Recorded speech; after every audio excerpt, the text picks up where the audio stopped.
Penguin Random House Audio presents The Call to Unite, Voices of Hope and Awakening, edited by Tim Shriver and Tom Rosshirt.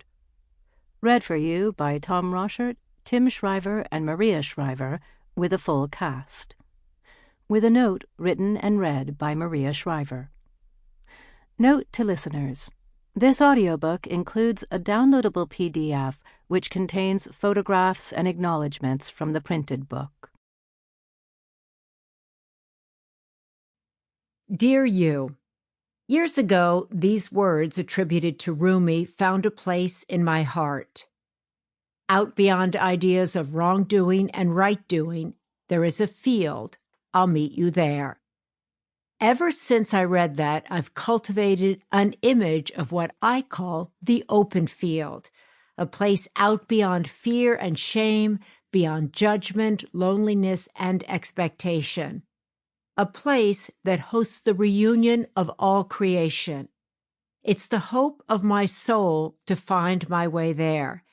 And whenever I hear an insight or a practice that helps me on the path, I love nothing more than to share it with others. That's why I've created the open field. My hope is to publish books that honor the most unifying truth in human life. We are all seeking the same things. We are all seeking dignity. We are all seeking joy. We are all seeking love and acceptance, seeking to be seen, to be safe. And there's no competition for these things that we seek because they are not material goods. They are spiritual gifts.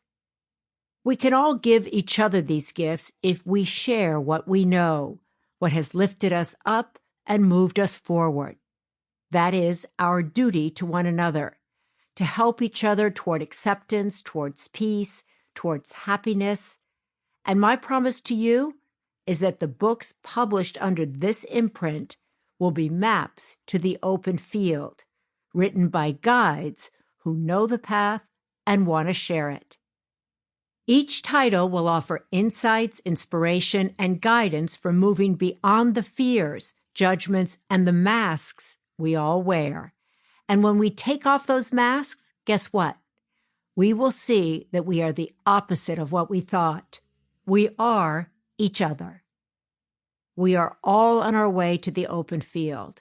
We are all helping one another along the path. I'll meet you there.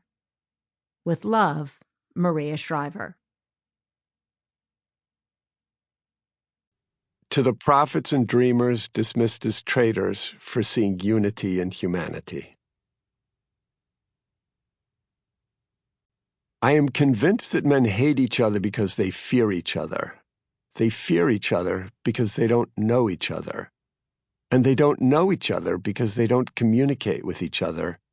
And they don't communicate with each other because they are separated from each other. Reverend Martin Luther King, Jr., in a speech delivered at Cornell College on October 15th, 1962.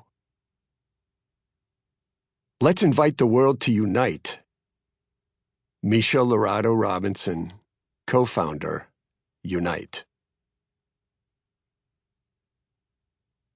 Forward by Tim Shriver. Over the course of my life, I've seen again and again how people flourish when they unite and how they suffer when they're separate. I saw it when I taught high school, where membership in a club helped my students resist the allure of gangs. I've seen it in the movement for social and emotional learning, where kids who learn empathy give up bullying for belonging. I've seen it as chair of Special Olympics, where athletes who've been isolated their whole lives shine with joy when they come together. But the most striking lesson I've learned about belonging, I learned from watching Special Olympics volunteers, including myself. Year after year, we come to help and we get humbled. Because we think we're coming to serve the broken people, and yet we are the ones who are made whole. My teacher, Richard Rohr, clarified this mystery for me. The people on the margins of any group hold the secret to the wholeness of that very group, he said, Because as soon as we stop pushing people out and start letting them in, we become whole. Every one of us is eager to be part of some circle that excludes us. We want to be in the in-group and flee the out-group. We want to be with these people and separate from those people.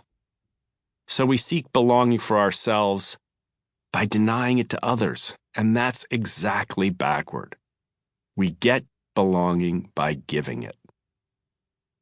The most joyful people I've ever met, the people I revere and want to be like, seem to carry their belonging inside them. They're never trying to push their way in. They're never trying to force anyone out. They don't see themselves as separate.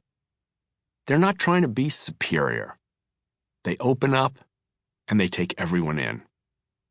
That's what it means to unite and to be a uniter. Uniters do not expect uniformity of opinion, but do seek unity in treating others with dignity, which gives justice a chance to flourish. We need uniters now because we're caught in a crisis of division.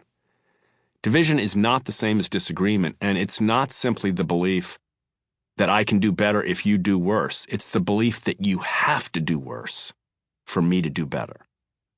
This belief can poison any demographic difference we have, whether it's rich or poor, or black or white, or Muslim or Christian, or conservative or liberal, or urban or rural.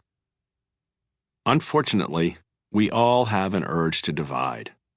It's an instinct born of fear. We have to work hard to overcome it, but some leaders in media and politics don't want us to overcome it. They want to exploit it. They get more viewers and voters and dollars and followers if we're divided. So they turn us against each other. And they fill our brains with the message, those people are the other. They're not like us. They're beneath us. They hate us. They want to hurt us. The dividers are telling us to stay divided, that life is better and safer if we're separate. They've been selling us this story since the dawn of time, and they've had all history to prove it.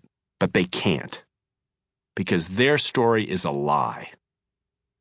We are one, and when we act as one, we can work miracles. It's not that our differences aren't real or don't matter. Many of our differences make us special, unique, a gift to the whole.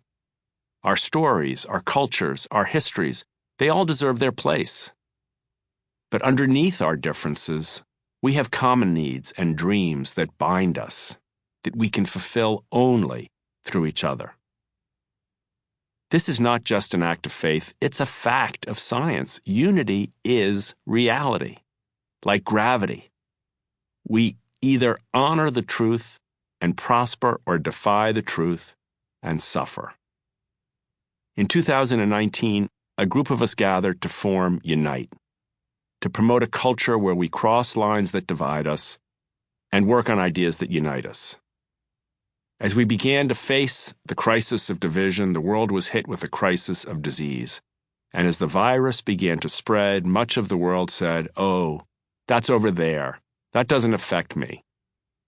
Now, there isn't a person in the world who hasn't been affected by this horrible pandemic, by the sickness from it, by the suffering from it, by the fear from it. The pandemic is brutally suited to making us see we're connected. If more people around us are healthy, we're more likely to stay healthy. If more people around us are sick, we're more likely to get sick. What I do affects you, and what you do affects me. We depend on each other. Many of us are saying that the virus brought us together, and in some cases it's true. But in other cases, the virus split us apart. And that's been instructive because in places where we were united, we did better. And in areas where we were divided, we did worse. The virus makes the case in a way almost nothing else ever has. The only way to win is to unite. In March 2020, just before the lockdowns were announced in the United States, Unite co-founder Misha Lorato Robinson returned to Washington, D.C. from a road trip through the South where she'd gone to meet people and talk deeply with them. Sample complete. Ready to continue?